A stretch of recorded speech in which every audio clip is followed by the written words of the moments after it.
મિત્રો, આંતરરાષ્ટ્રીય રાજકારણ અને મીડિયાની હેડલાઇન્સ વચ્ચે ફ્રાન્સથી વડાપ્રધાન નરેન્દ્ર મોદીનો એક એવો વિડીયો સામે આવ્યો છે જેણે સોશિયલ મીડિયા પર ગંભીર ચર્ચા જગાવી છે. ફ્રાન્સમાં અમેરિકી રાષ્ટ્રપતિ ડોનાલ્ડ ટ્રમ્પ સાથેની જોઈન્ટ પ્રેસ કોન્ફરન્સ દરમિયાન વડાપ્રધાનને માત્ર 3 મિનિટની અંદર વારંવાર પોતાની સામે રાખેલી નોટ્સ એટલે કે પરચી તરફ જોવું પડ્યું હતું. મિત્રો, આ વિડીયોની ચર્ચા એટલા માટે જરૂરી છે કારણ કે વિપક્ષ આ વિડીયોને લઈને સોશિયલ મીડિયા પર ભારે હોબાળો મચાવ્યો છે વિપક્ષે અને આક્ષેપો પણ કરી રહ્યા છે. પરંતુ ડિજિટલ પ્લેટફોર્મ પર વિપક્ષી નેતાઓ આ વિડીયોને શેર કરીને સવાલો ઉઠાવી રહ્યા છે.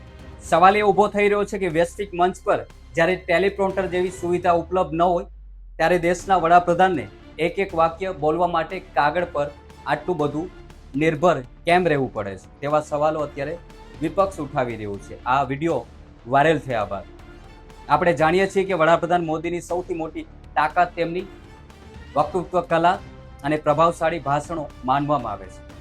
इसी आंखों से सपने पूरे होते देखना है दोस्तों. પરંતુ વિદેશી પ્રવાસ દરમિયાન વ્હાઇટ હાઉસ દ્વારા જાહેર કરવામાં આવેલા આ સત્તાવાર ફૂટેજ કંઈક અલગ જ વાર્તા કહી રહ્યા છે.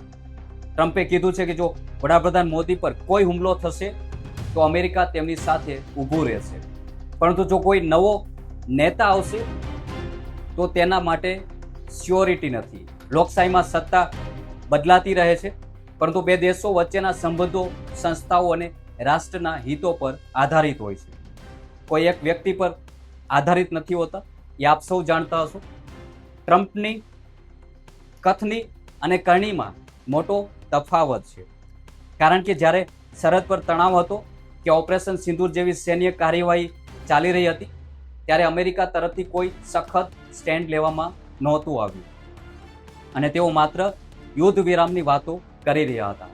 જ્યારે ભારતીયો પર ટેરિફ લગાવવાની વાત હોય ત્યારે ક્યારે પણ અમેરિકા કોઈ પર્સનલ સંબંધો જોતું નથી.